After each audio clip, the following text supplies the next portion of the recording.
Hello, I'm David Eichholtz with David Richard Gallery located in New York City, and today I'm with John Mendelsohn, who's an artist living in New York City. She's been an artist here since the 70s, right? That's right, yes. And we're standing in a new exhibition for John. We just installed it last evening, and it's the title of the show is Color Wheel and Tenebrae Paintings. So it's two series. You can just kind of see right here from where we're standing. The Color Wheel paintings are on this side in more of a blue and sort of purple green colors, and over on this side of the Tenebrae, and it's very red looking, but red and black and a number of other colors in there. So what we'd like to do is talk about these two series of paintings, as well as some more about John's career and background, and his process, and what are his sort of motivations, and what is he trying to, accomplish in his work. And he also teaches and has been a professor for quite a while, and so and living in the same studio in Tribeca. That's right, for quite a number of years. So before welcome, John. it was Tribeca. Before it was trendy in Tribeca. And this is actually John's first exhibition with the gallery. I'd seen John's work presented here in New York, but we had not met until like this past year or so, and then we finally connected I guess it was before Thanksgiving.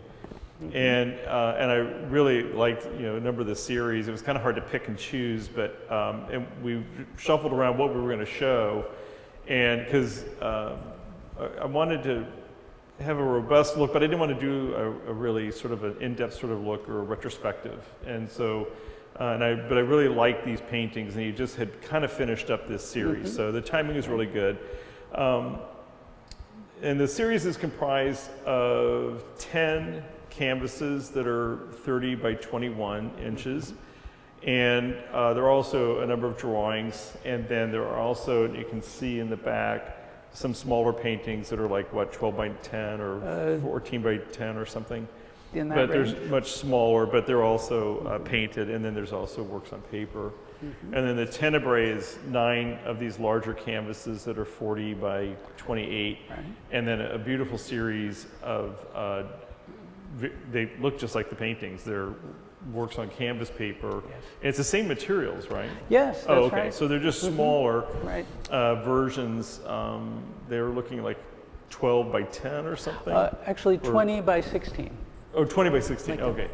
So, they're about half the size, the height. Anyway, what I'd like to do is start with the Color Wheel paintings. Right. And you're seeing just a snippet of them here, but it's a nice range. And so why don't you start just sort of talking about sort of how you, because this is different. I don't remember ever seeing any wheels per se, and so this is sort of interesting, these circles. That's one reason why I was sort of drawn to them. Yeah, well, there were sort of precedents for the paintings with circles, and it's actually something that's recurred periodically through my work. And these paintings... I guess those little dots, yes, that would be, yes, paintings with dots, and there's a number of series that don't really look exactly like this, but have some of the same formal elements. Now, when I began these paintings, and talking about the origin of paintings, it's kind of mysterious. And so I had to sort of really look back at my notes and think, what was I thinking at the beginning? And they just began with some very simple drawings with a blue pen on paper, circles with these radiating lines. And there was something intriguing about it, and something kind of fascinating. And then as I started working on these drawings, I kind of started connecting it with, there was a dream when I was a child, and it was really a wonderful dream. In it, I walked into a golden chamber, and it had these kind of slowly turning, almost like the works of a clock. And it was like something that really stayed with me. Now, these paintings aren't about that dream, but there's some kind of connection with it. And then sort of more recently, a number of years ago, there was a friend, and it was really right at the end of his life, and we visited him in the hospital, and he said, you know, I see these spinning wheels. Now, you can't see them, but I see them. And he was an artist, and that really stayed with me. And then one other thing.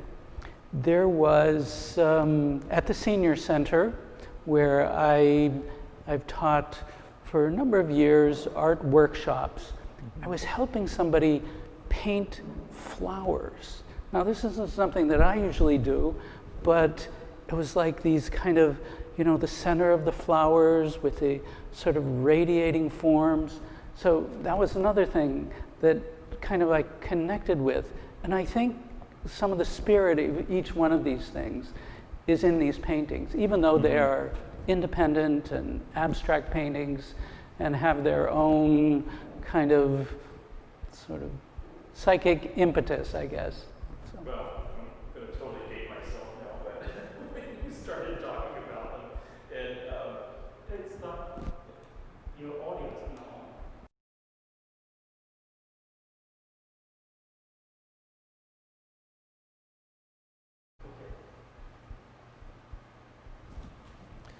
So listening to you talk about those, I'm going to date myself though, because what it sort of reminded me of too is record albums and the glare on how it creates those radiating sort of lines when you look at an album and you tilt it, you know, the vinyl. Oh, the record itself. Yeah, but then when you said spinning wheels, then I thought, oh my God, blood, sweat, and tears. Yep.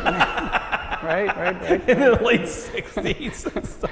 But then I thought, wait a minute, I'm really dating myself. So now you can say now they're CDs. They look like CDs. But yeah, when you look at them, it's that little dot in the center. When I first looked at them in your studio, I thought, wow, these look like pansies.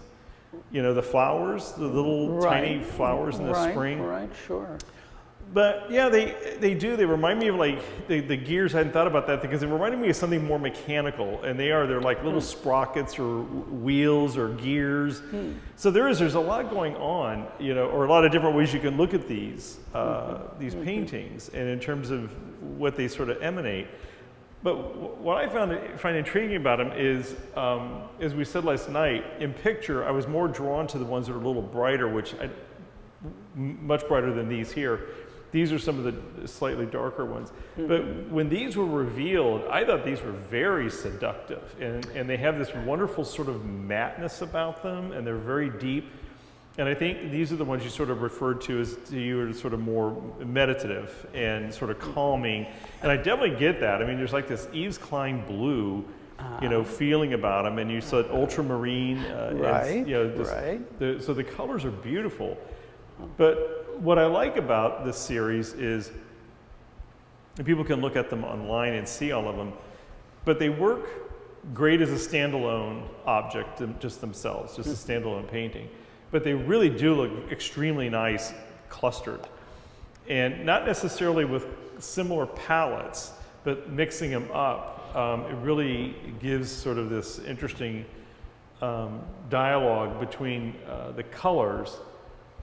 And I really kind of like that, which kind of gets me to wondering when you're visiting your studio, you always work in series, and they're not all the same in terms of size or number. Some are much larger and some are much smaller.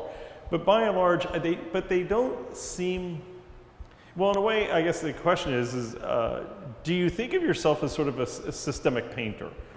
You know, I mean, but I don't know what you're trying to resolve. You know, a lot of people like, you know, Bob Swain and Sandy Wormfield, these people are kind of going after something, and Bob in particular was wanting to categorize thousands of different, you know, colors and, you know, hues and values and saturations and what have you. And so, you know, he was very sort of rigorous and systematic, and because he was trying to, you know, he had this number of things in series he wanted to resolve. But yours don't seem that way, so I'm trying to figure out then, what does drive the variations in color values, and sort of when do you feel you've completed a series? When is it done to you? Right, right. Well, you know, this again is a kind of mystery, you know, this kind of impulse to see the next possibility. You know, once I start working on something that's kind of fascinating, I'm really interested in seeing, well, what really is the next possibility in this? And sometimes it seems, oh, well, this could be going on for the rest of my life, you know? But I'm not systematic like some artists. I think I'm much more intuitive.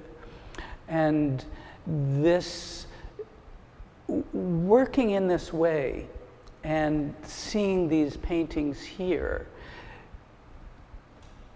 kind of brings out the quality of seeing these possibilities in depth of a visual idea. And also, especially in this space, it kind of brings out the idea that I've been kind of thinking about for quite a while in terms of series, that they create a kind of architecture of images, that they actually kind of amplify each other, and they create a space together and transform the space that they're in. So this frieze of images becomes not a single work, but a transforming quality in the space. So that has become something that's really interested me. Mm-hmm. Each painting is individual, you know. I'm not kind of sort of planning the whole thing in advance in any way like that. Mm-hmm. But I think there is something really interesting, how much kind of change and variation from this very, very deep painting, which is actually the last one. And let's see, the painting next to it to the left is a much earlier painting. And then the painting with sort of much fuller color over in the corner, if you can see it. Yes, got like pinks, aqua, yes. limey or green, yellow, lavender. Actually, some of those colors were emerging throughout the paintings, but then toward the end, there were a number of paintings that actually came into full flower.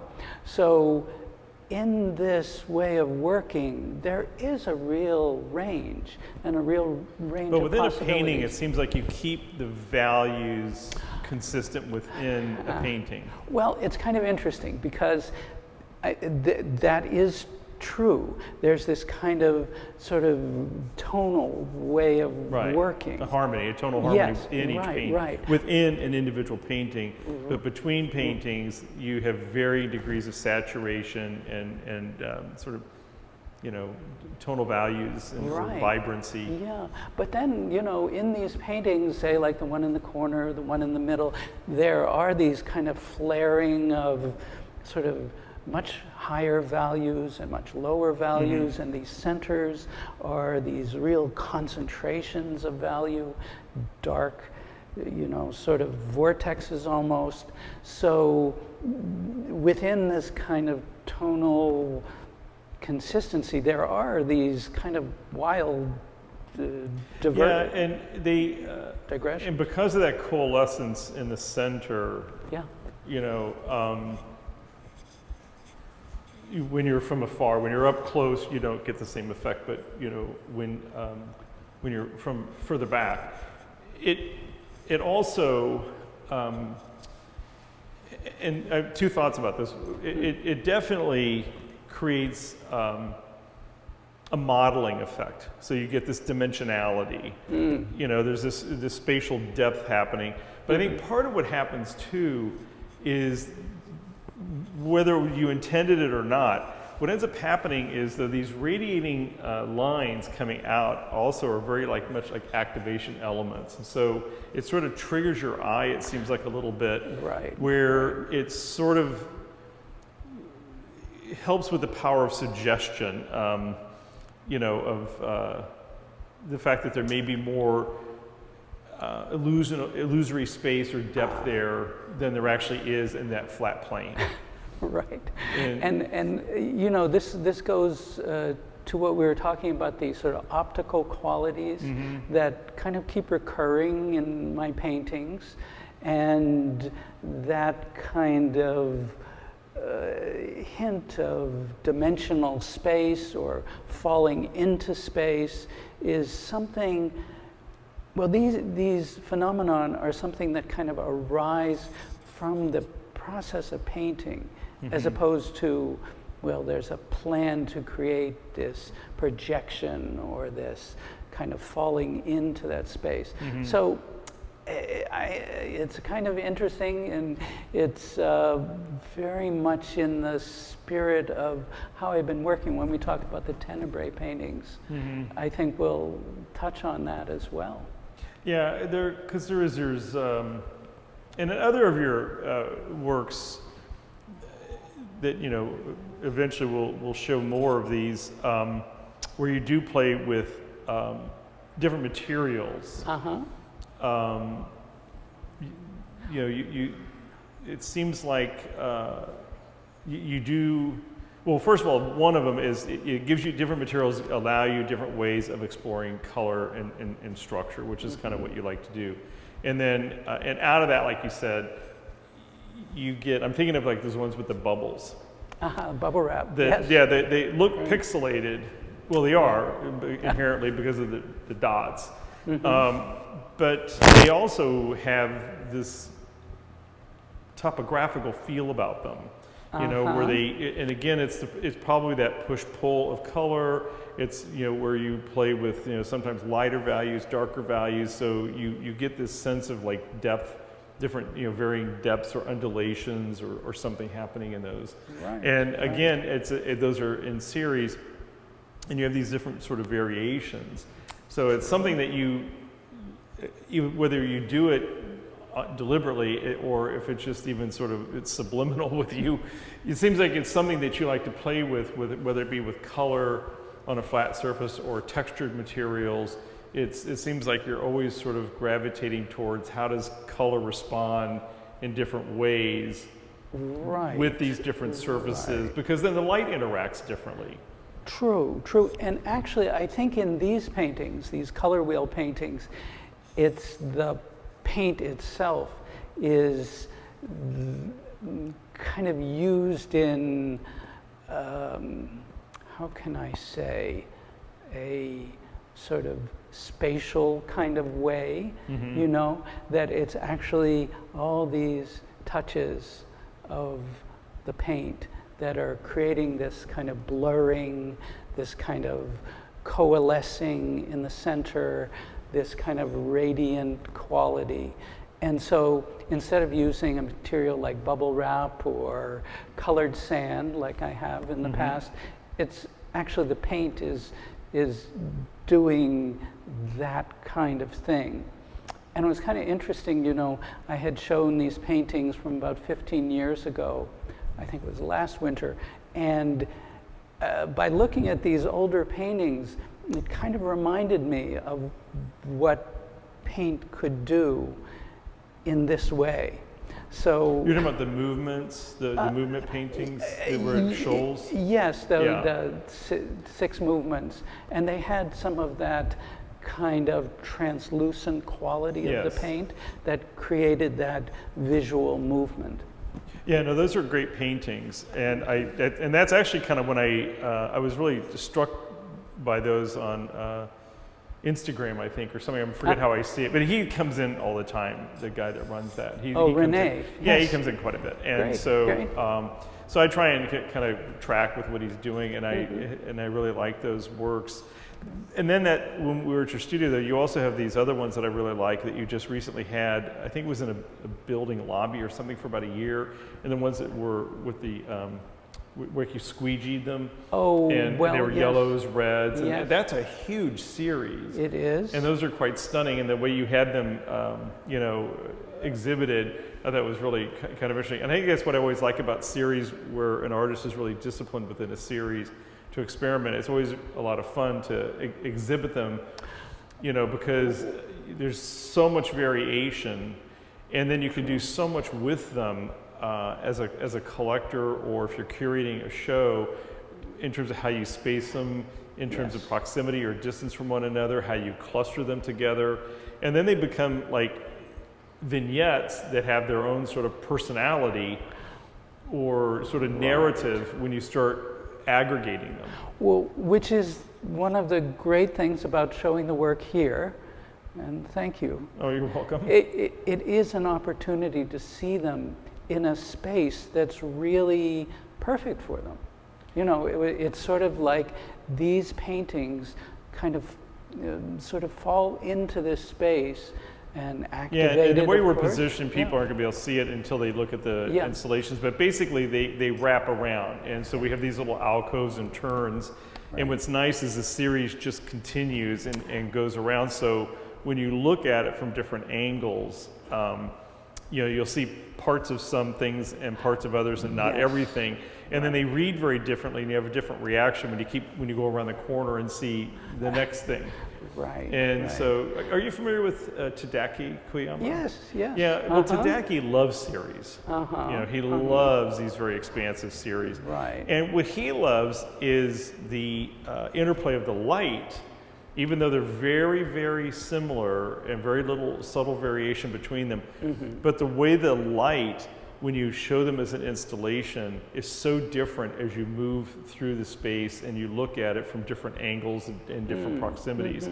And he too loves paint and subtle value changes and surfaces. And it's that interplay with light and surface and the material that, you know, and the pigment that he just is fascinated with, because it triggers different things for people. People respond and react very differently. And that was one of the things that the poems that you had written and commissioned for these. So speak about those, because that's another thing you like to do too, is bring in poetry and as sort of a way to sort of augment the paintings. Yeah, well, from time to time, there are poems that I just kind of come across in the midst of working that kind of really connect with what I'm doing. Now, for this exhibition, I commissioned 2 poets to write about the series. Cyphers Wright did a poem about the Color Wheel Paintings, and Danny Rivera did a poem about the Tenebrae Paintings. And it was something that I had been thinking about for a long time, about asking people, you know, instead of writing essays or something like that, to kind of respond to the paintings in their own language as poets. So it was really interesting what happened. And it really made me think, like, oh, well, this is a real model for how people can respond personally to these paintings.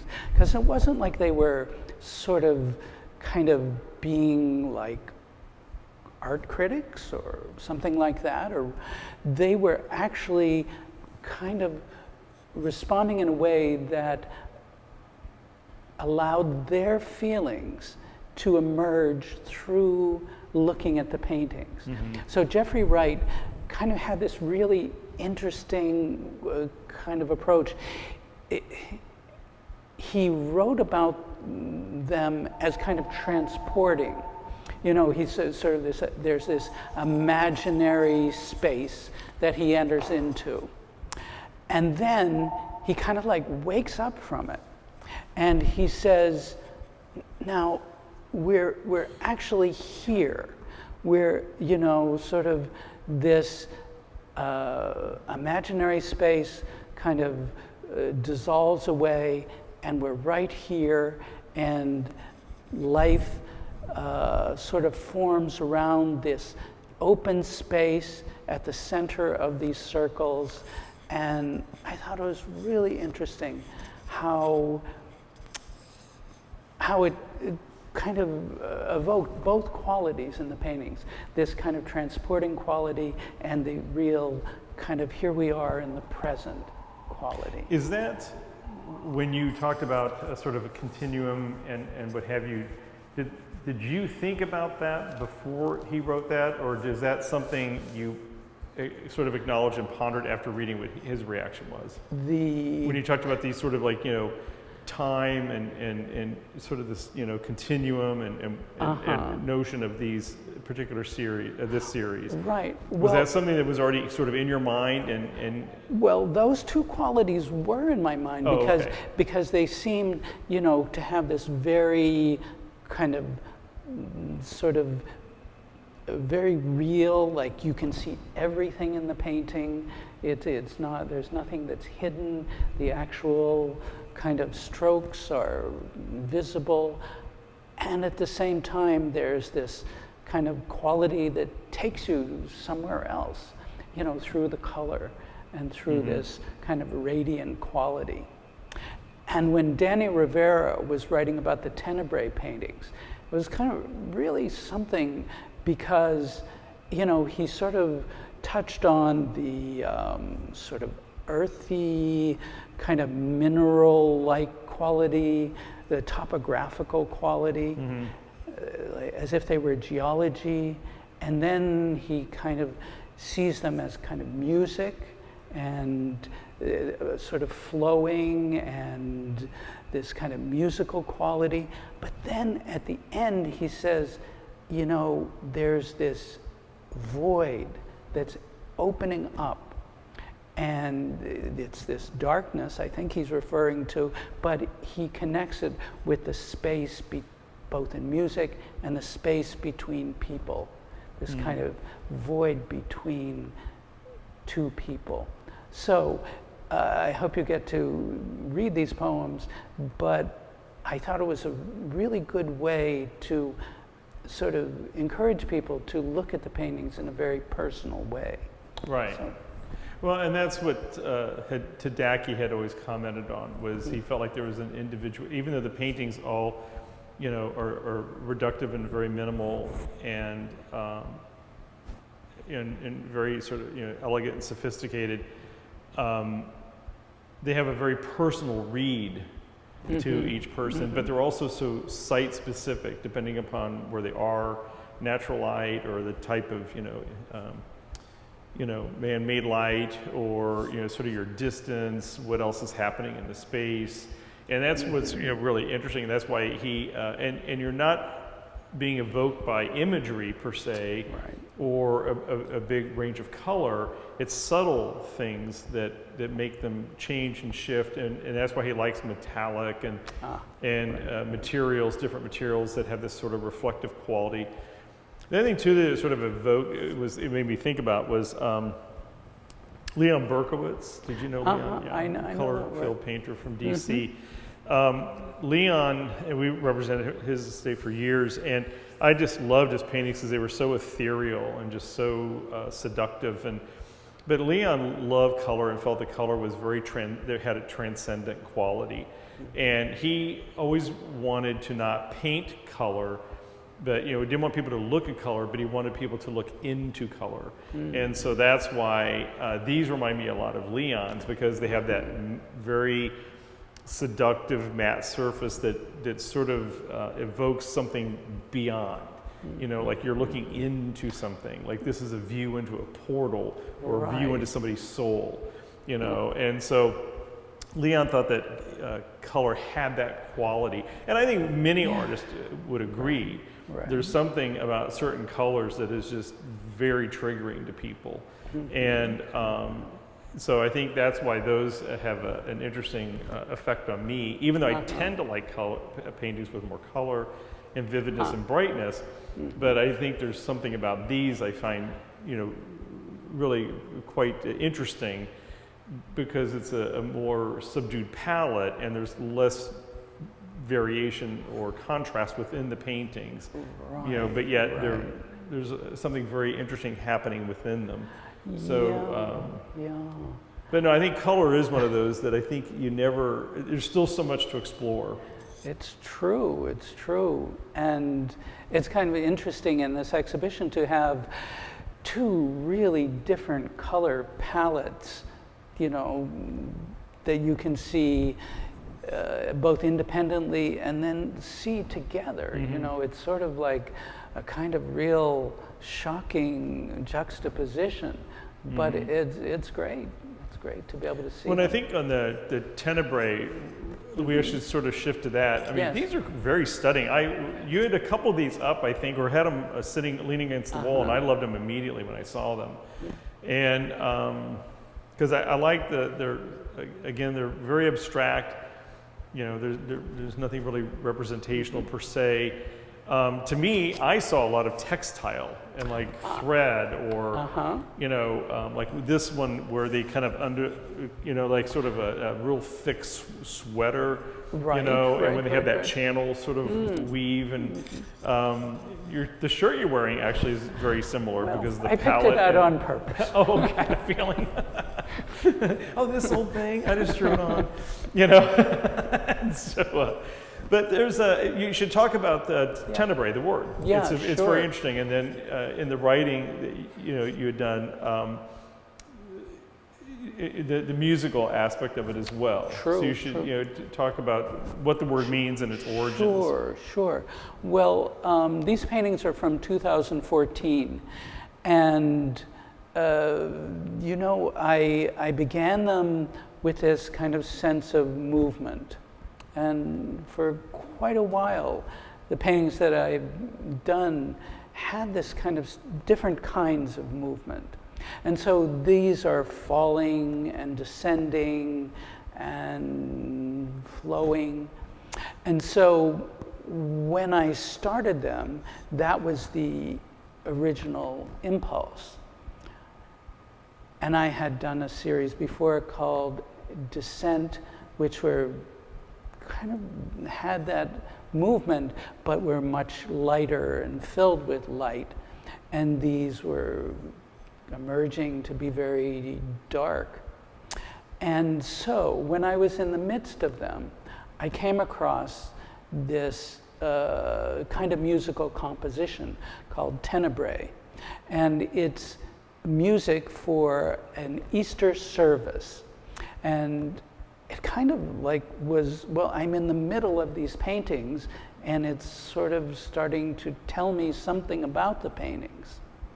And so the Tenebrae service is traditionally at night, and there are 11 candles, and each one is extinguished in turn until there's complete darkness, and followed by the slamming of a book, which is the closing of the tomb.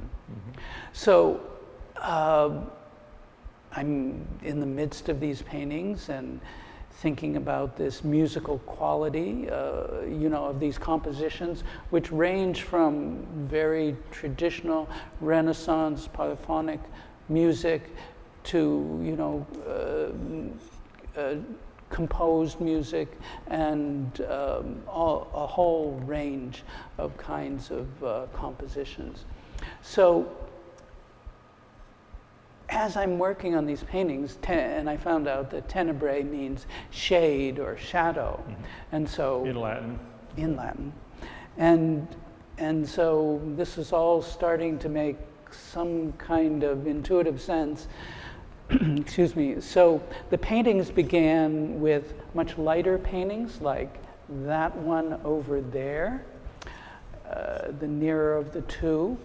And then these paintings here are sort of in the middle of the whole group. And as I was working, and they are sort of combed, I made my own small rubber comb and combed into red paint, so it was red and white stripes. And then I painted into many of the white stripes with color. And then after the acrylic paint was dry, I diluted oil stick, black oil stick. So those are the veins of darkness, that kind of veiling that is kind of transforming the color. And of course, you know, the term when you add black to a color it's called a shade. So this all was a very kind of mysterious and interesting development because it opened up this whole other range of colors and they had a very kind of strong kind of vividness and then this kind of somberness. And as I kept working, the paintings, became more turbulent, like that one, the third one. And then the darkness became a kind of independent entity.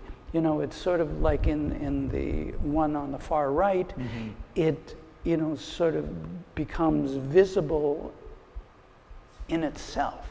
So this was kind of a sort of strange and interesting development, and the last painting of this group is almost all dark with streaks of light, but they all began with this kind of almost woven-like surface, and they developed through these many different feelings.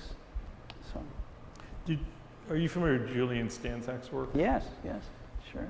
He early on, in the 60s, he did lines, just black and white, and the curvy, very optical lines, like Bridget Riley and a lot of them did that. But then Julian kind of went to grids, and because it was a more, I wouldn't say process, but he loved grids because that way then he could tape them off and be very systematic in terms of how he would paint and layer color on, and then because he was a master at color interactions and color adjacencies, but then he came later in his career, started doing what he referred to as, well, we called them sort of grass paintings. He came back to the lines, but they look like blades of grass, but they, the line grasses sort of crisscross over and what have you, and but they were very meticulously done with these lines, and his were not as freehand or whatever like yours. He would tape them and do things, but they looked a lot like this, because they were a lot of times, especially this one here reminds me a lot of Julian's, where they crisscrossed over and gave this optical effect. Right. And you can imagine, like he said, he would look at it, get down real low and look at grass, the blades of grass and the light, or when it had dew on it, and the prismatic color effect with the dew. Right. And because Julian's work was all inspired by nature. Looking at light coming through a canopy of a tree and things like that. So it's sort of interesting that you came across this in a very different sort of path, but it's very evocative. Now yours aren't as quite as optical as the way his work, because he sort of tilted it that way. Right. You kind of have a little bit more of an organic feel about yours and approach, and but still the effect is quite stunning. And I think there is where you kind of. So basically, you did a wash over and then rub some out? No, it was just the black. Those sort of what look like streaks of light. That's just what wasn't covered. Oh, okay. So you didn't. This was an additive effect, and you did not wipe anything away. No. Okay, cool. All right. I was wondering if there was a process that revealed just this little fleck of light coming through.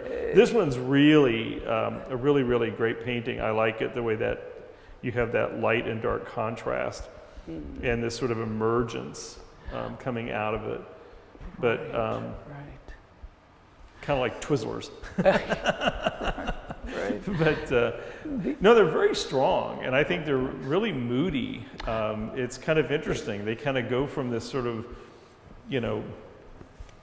very sort of jubilant, sort of joyful, upbeat, to these ones that are just really nice, sort of very sophisticated color studies, to these sort of more somber, and kind of moody, darker paintings. I mean, the range is really quite interesting.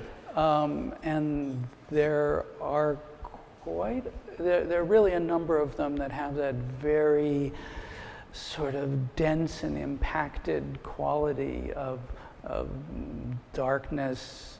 Well, there was that William Styron book, Darkness Visible, and so some of that quality.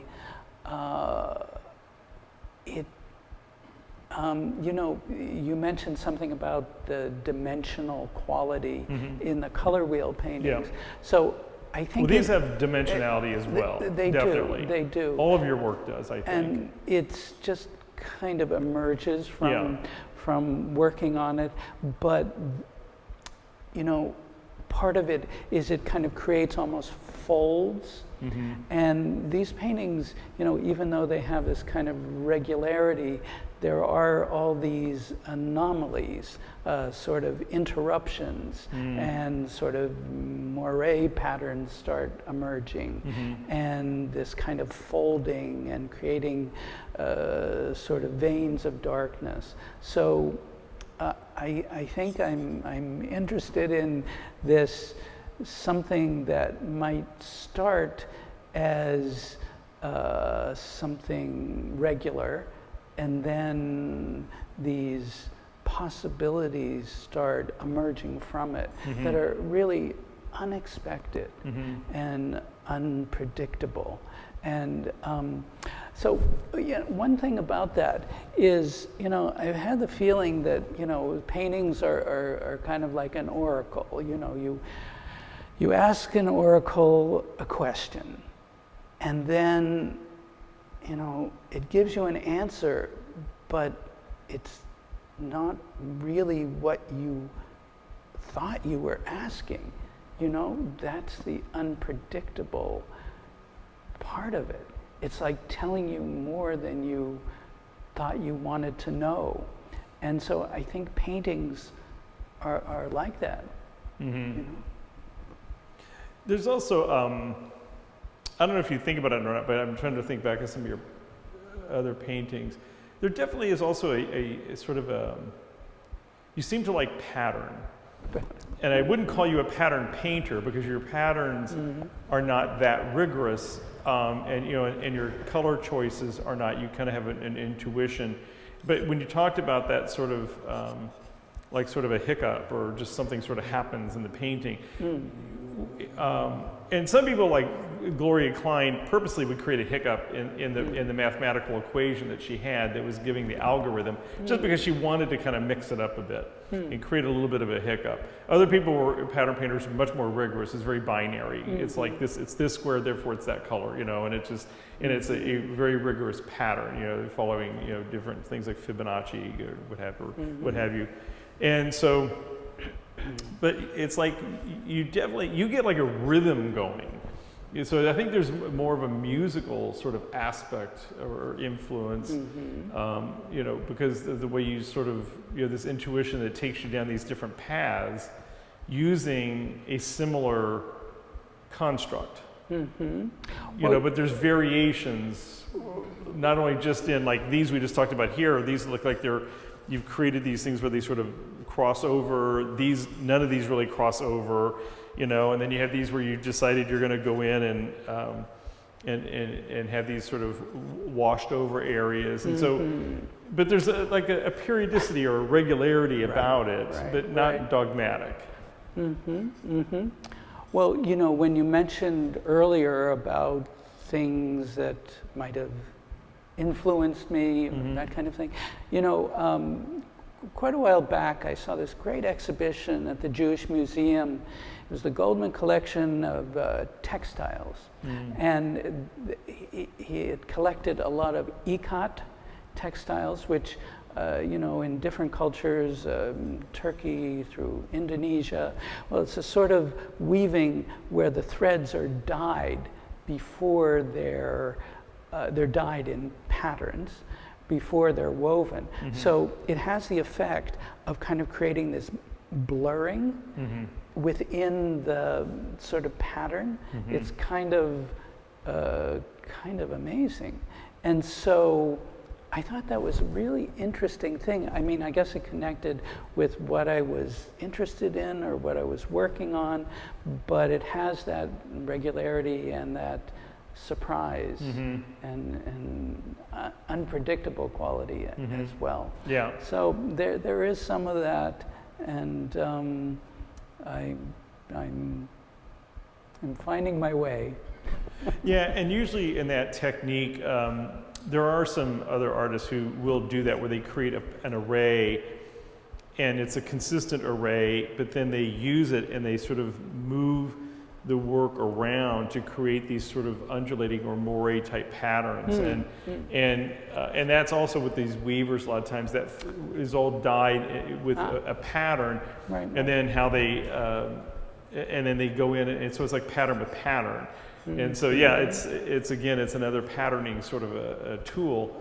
But yeah, no, they're quite stunning. And well, I definitely would like to present some of the other ones. You have a lot of series that you've produced that you said, like this one, I think you said had not really ever been formally shown. And so I'm quite fascinated. I'm glad that we were able to pair these up. I think it's a very dynamic exhibition, and but it shows as kind of a nice introduction to our community and collectors, for people to sort of see.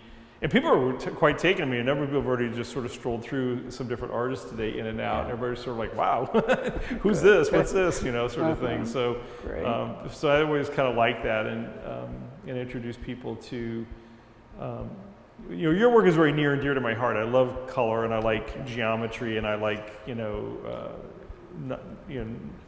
non-objective abstraction, and so I like the whole thing of process and pattern and see what sort of happens, when you start getting in there and kind of playing with a construct, or a process, and then you start, making some variables or changing some things. And it's and your work has that quality, because I like the fact that you work in these series, and so they're very dynamic, very, very interesting paintings.